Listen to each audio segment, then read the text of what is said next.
Nintendo decided pretty much out of nowhere to just drop a video showing their new Nintendo NX console, which is now called Nintendo Switch, which is a million issues within that name within itself. But I have to give them credit for how they dropped it with the video showing it. That was a pretty creative way out of the blue like that. Probably better than having some huge press conference that was embarrassing for them. Instead, they just dropped the video. Now, the name itself, Nintendo Switch, I frankly think Nintendo NX would have been a better name. Nintendo Switch, while it's not going to cause the same confusion that the Wii U did, Nintendo Switch doesn't sound like the name of a console. Nintendo Switch sounds like the name of some sort of technology or peripheral or something like that. It sort of sounds like, like PlayStation Now. It sounds like some kind of service or product, or it doesn't sound like a name of a console. So you got that already working against it. Now, the video itself shows the console, and it's pretty much as described in a lot of the leaks, where here's the best way I find to describe it. It's take the Wii U and take it to the next level, making a logical version of the Wii U, basically. So with the Wii U, you had the gamepad, which is the touchscreen controller with the controls on the side. You could use that without even looking at your TV. You could play the game on the pad, but the pad itself was dependent upon the console and it had to have a connection to the console in your wall. You couldn't the gamepad itself wasn't an independent thing. Here, this little screen is its own independent thing. All of the power for the console, I think, is inside the screen, which is already introducing problem number one. How much power does this thing have? Now, I saw a couple of leaks, and by the time I'm making this, maybe it's a confirmed thing, so don't get too pissy at me. But there was all these leaks about it having like an Nvidia Tegra processor, like the mobile chip, which is found in stuff like the Nvidia Shield, which is basically what I think the Nintendo Switch is. It's like the Nvidia Shield, which the Nvidia Shield, it came out forever ago, and now I don't see anyone talking about it, which tells me that it wasn't successful. So we'll see how that bodes for the Nintendo Switch. But it's got this little screen, and when you're using it in console mode, I'm watching the video in the background. I can't put the video in my video because Nintendo will copyright strike me. But basically, you got this little like stand thing. You slot the fucking screen inside of it, and then you can use it just like a normal console, or you can take the screen out, and hence the name Switch. You can like slide these little controller things onto the sides, and they click in. Now the little controller things, if you look very closely, I'm going to look at them. Yeah, they look really chintzy, and like they're really, really small. Even when they're on the side of the controller, they're very, very tiny. And then they hilariously show people using like their two halves. And they'll show people using like just one of them like sideways. It's like a controller for fucking ants.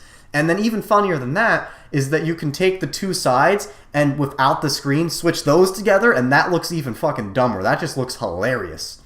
And then there's they show a controller in the video.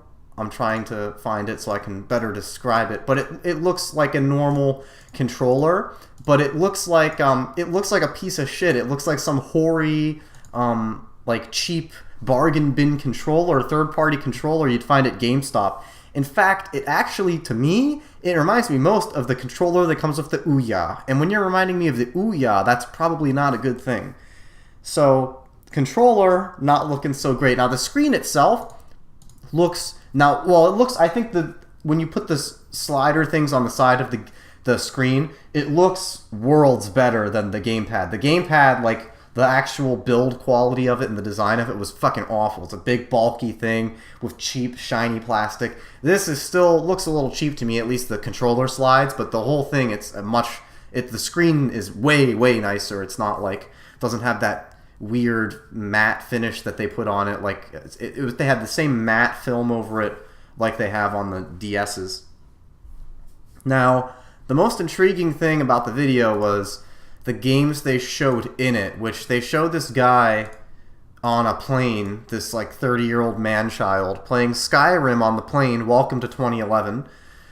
Skyrim Remastered, presumably. Now, okay, you got Skyrim. Now, interestingly enough, I'll link this article.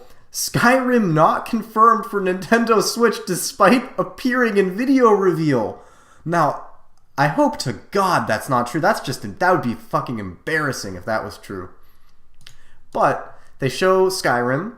Okay, so you got some third-party support. And then they list a bunch of partners. Nintendo themselves listed a bunch of partners that they're going to have third-party support. And I see everyone online saying, oh, they got third-party support, they got third-party support. Well, listen, they did that on the Wii U as well, if you remember. When the Wii U, leading up to its launch, they had all this third-party support. And for the first 3 months of the Wii U, you had games like, I think it was like Darksiders 2 and Call of Duty Black Ops 2. You know, there was a few third-party games that came out on the Wii U, and then like after 6 months, the third-party support like ceased to exist. So they did this same, you know, show for the Wii U. So I don't know why anyone's like falling for this again. Now, they could surprise me and actually have third-party support for a long time, but I'm not convinced when they've fooled me once before. I'm not going to make an ass out of myself. I'm not going to be a gullible idiot and believe this. And the other issue is, if it really is running on this Nvidia Tegra chip or something akin to that, it's again gonna be a weaker console than its competitors, which by the time it comes out and when everything's upgraded, its competitors are going to be the PS4 Pro, which is a weak console. The PS4 Pro is weak, but it's still stronger than this probably. And then also the Xbox Project Scorpio, which is way stronger than both of the two. So it's already at the bottom of the pack before it even comes out. Now, that wouldn't be a problem, but it's trying to say, oh, we're going to have third-party support and shit. If it was just running Nintendo games, it'd be like, whatever, you know, they're Nintendo games. The whole idea is that it's like a portable thing. And maybe are they going to stop making portable consoles with this? I don't know. But the whole idea is that it's portable, you can take it with you, blah, blah, blah. Though it's at that awkward size. It looks like it's the size of like... It looks like the screen itself is the size of like an iPad mini or like a Google Nexus 7. And then with the controllers on the side, it's a little bulkier. It is not like a portable thing. It's not like huge or anything like that, but it's still like a bulky, unwieldy thing. You're not going to be putting this in your pocket or something like that. You're not going to be bringing this everywhere. You're going to look like an idiot. Now, there's other not third-party games. There's other games in this trailer. I'm looking at the thing where it looks like a controller for ants again. There's other games shown in the trailer. There's some kind of Mario game, 3D Mario game, like Mario 3D World, some kind of sequel to Mario 3D World, as well as Splatoon and Mario Kart 8, which is indicative of either re-releases or perhaps more likely backwards compatibility, which please make it backwards compatibility. I don't buy these games again. I already got fucked over for buying a Wii U. At the end of the day, I can have my opinion on this thing and say it looks like a shitty console again in terms of like the actual thing itself, the actual physical device. But what really matters is if it sells. At the end of that, that's all that fucking matters. And all that matters is if it sells and and the games that are on it. I don't think the thing's going to sell. I'm going to be completely frank. I think it's going to backfire. I've seen all kinds of people all over Twitter, people that I know, people that I don't know, just anecdotally seen people, oh, it's so cool, this is so neat, it's so Nintendo Switch, it's so interesting. I can almost guarantee you that like 90% of those people aren't going to buy one of the things. It's going to be what happened with the Wii U all over again, in my opinion. Now, the only thing, if you take what they've got here, they can't change it, obviously. This is the device, it's finished, it's coming out. The only thing that they can do, in my opinion, to help this thing not be a fucking failure is price it very reasonably. I think around $300. I think $350 is going to be like, that's going to be pushing it, $350. So ideally, like $300 is what this thing's going to cost. Now, without sounding like a massive fucking hypocrite or an idiot, and I'm going to completely turn this whole dialogue around, if it's like $300, I will probably end up getting a Nintendo Switch. For $300, I think that's reasonable for what this is. Basically, to summarize, the Nintendo Switch is Nintendo's way of saying, fuck you, We're not going to make a normal, sensible console. We're sticking with the trajectory that we were going on. To me, this is like a textbook example of Japanese stubbornness, the kind of shit that we see at like Sony and like Konami, these kinds of companies, that they refuse to change and or admit that they were wrong or anything like that. And I have to wonder why they're so obsessed with this idea of forcing some kind of gimmick, because that's what this is. It's in the name, Nintendo Switch.